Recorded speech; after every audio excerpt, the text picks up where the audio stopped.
tomorrow.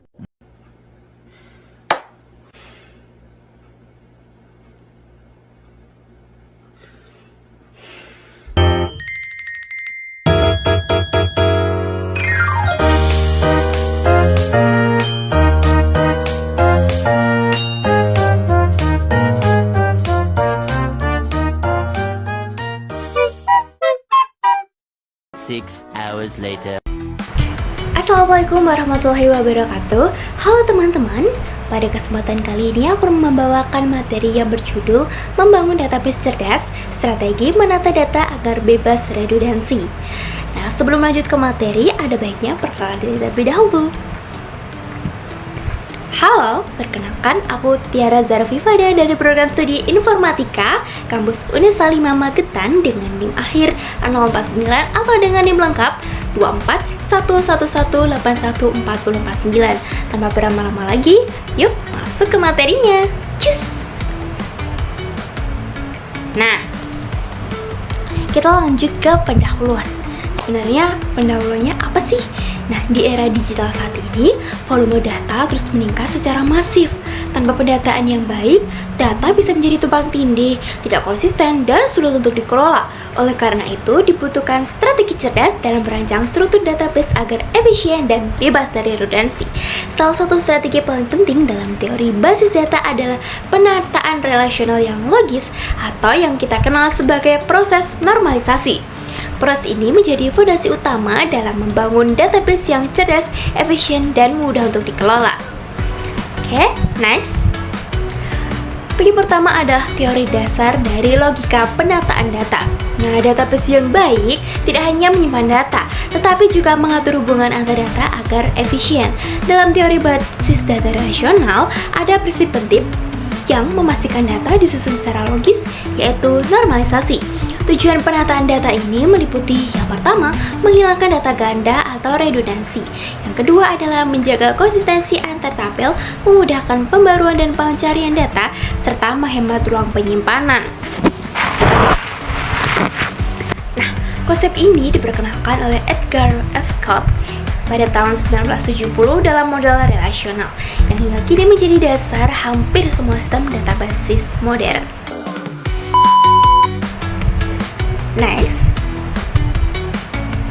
Nah, untuk prinsip dan bentuk penataan, yang pertama, proses penataan dapat dilakukan secara bertahap dalam beberapa tingkat. Menarik ya. Apa aja sih? Yang pertama ada first normal verb atau 1NV. Setiap kolom hanya menyimpan satu nilai aja nih, atau atomic value, dan setiap baris bersifat unik. Yang kedua ada second normal verb 2NF. Semua atribut non-key harus bergantung sepenuhnya pada primary key, bukan hanya sebagian saja. Yang ketiga adalah third normal verb atau 3NF. Tidak ketergantungan antara atribut non-key, semua harus langsung bergantung pada primary key. Untuk hasil akhirnya, struktur data menjadi lebih teratur, efisien, dan menghindari duplikasi. Next. Nah, teknologi pendukung dan implementasi. Proses penataan data ini dapat dilakukan dengan bantuan berbagai sistem database management system atau DBMS modern seperti yang pertama, MySQL. Nah, MySQL sendiri merupakan database paling populer dan open source. Yang kedua adalah PostgreSQL, handal untuk data besar dan relasi kompleks. Ketiga adalah Oracle Database. Dia bisa digunakan pada sistem enterprise, dan yang terakhir adalah Microsoft SQL Server yang terintegrasi dengan sistem bisnis. Dalam DBMS tersebut, perancangan dilakukan melalui fitur Entity Relationship Diagram atau ERD, di mana setiap hubungan antar entitas mengikuti prinsip penataan data untuk menghindari dari redundansi. Selanjutnya adalah contoh kasus sebelum penataan. Nah, berikut merupakan contoh tabel sebelum dilakukan penataan. Ada ID transaksi, ada nama pelanggan, produk, harga, dan kota. Nah, pada tabel ini ada dua ID transaksi dengan nama pelanggan yang sama dan dari asal kota yang sama, walaupun produk dan harganya berbeda. Untuk masalah sendiri, data pelanggan Adi dan kota Surabaya itu muncul berulang selama 2 kali di dalam tabel ini. Jika kota pelanggan berubah, jika kota pelanggan yakni kota Adi berubah menjadi Malang, kota pelanggan berubah. Jika kota pelanggan yakni kota Adi berubah menjadi Malang, maka perlu banyak diperbarui di banyak baris yang ada di tabel ini. Dan ini merupakan satu hal yang tidak efisien dan rawan sinkronisasi atau redundansi. Nah, ini merupakan contoh kasus setelah penataan. Setelah dilakukan proses penataan data, tabel menjadi lebih terstruktur. Nah, untuk tabel pelanggan hanya disimpan di dalam pelanggan, produk hanya disimpan di dalam produk, dan transaksi itu merupakan hubungan antara keduanya. Jadi mereka hanya menyimpan salah satu yang sesuai aja. Data pelanggan hanya disimpan satu kali, semisal Andi, nah dia di Surabaya aja, jadi tidak ada redundansi. Redundansinya nanti akan hilang dan database jadi efisien dan mudah untuk dikelola. Dan selanjutnya adalah dampak dan manfaat penataan data. Dengan strategi penataan data yang benar, kita dapat memperoleh banyak keuntungan nih. Keuntungannya pertama adalah database lebih ringan dan cepat untuk diproses. Yang kedua adalah data terhindar dari duplikasi. Yang ketiga adalah memudahkan skalabilitas sistem. Yang keempat adalah memudahkan proses query dan pembaruan. Terakhir adalah meningkatkan integritas dari sebuah data. Nah, selanjutnya kita akan masuk ke dalam kesimpulan. Nah, menata data itu bukan sekedar teori, tapi kebutuhan nyata dalam pengelolaan informasi digital.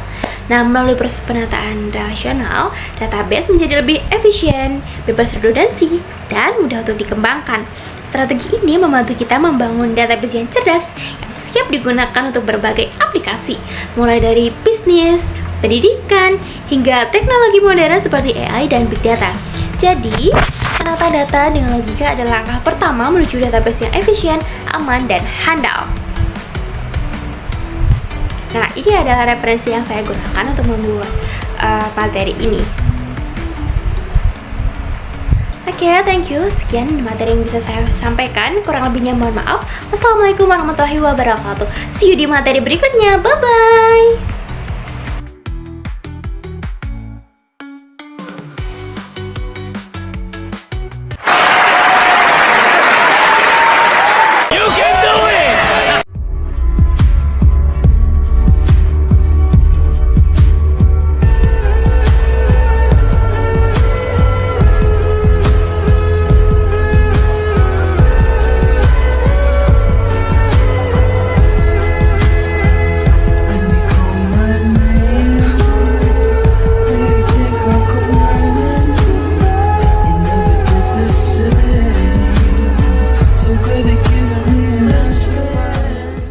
Kayaknya mau diulang ratusan kali, bakalan tetap pilih kamu deh.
Thank you.